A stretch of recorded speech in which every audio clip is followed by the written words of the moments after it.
Bonsoir, monsieur le ministre. Bonsoir, monsieur Samta. Merci d'être avec nous et déjà, félicitations pour votre promotion. Nous allons dérouler avec vous l'action de votre département. Merci beaucoup. Bonsoir, madame Koulibaly également. Bonsoir, monsieur le ministre.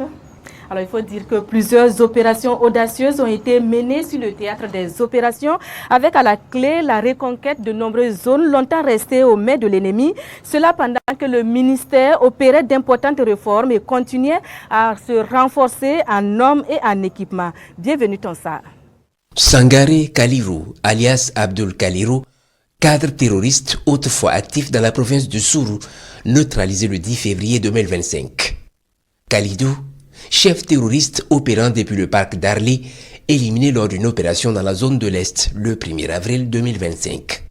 Abdul Badré et Abou Suleiman, cadres terroristes mis hors d'état de nuire dans une attaque repoussée où les ennemis se comptaient par centaines sur la base de Foutouri. Nous sommes en août 2025. Lui est éliminé au mois de novembre. L'identité de ce cadre terroriste, Tal Bouraïma alias Abdul Barli, écrasé lors de l'opération Orbeba. Une poignée d'individus qui laissent entrevoir des pertes énormes dans le camp ennemi en 2025. Plusieurs centaines de terroristes écrasés, tous ont péri dans des opérations audacieuses menées sur plusieurs fronts par nos vaillants combattants.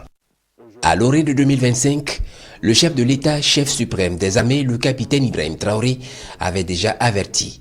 Il n'est pas allé par quatre chemins pour renouveler à l'ennemi sa détermination à lui livrer une guerre sans merci.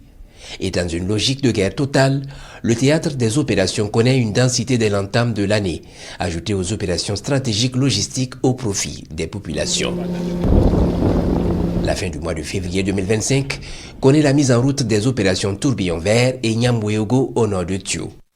Plusieurs autres initiatives sont prises plus tard dans d'autres parties du Burkina et jusqu'à une date récente, Orbeba, Carapace et l'Almasga au mur de glace.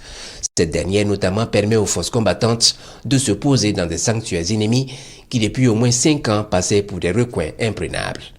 Pour dire que les forces armées nationales ne se contentent pas d'attendre, elles vont chercher la menace pour la neutraliser.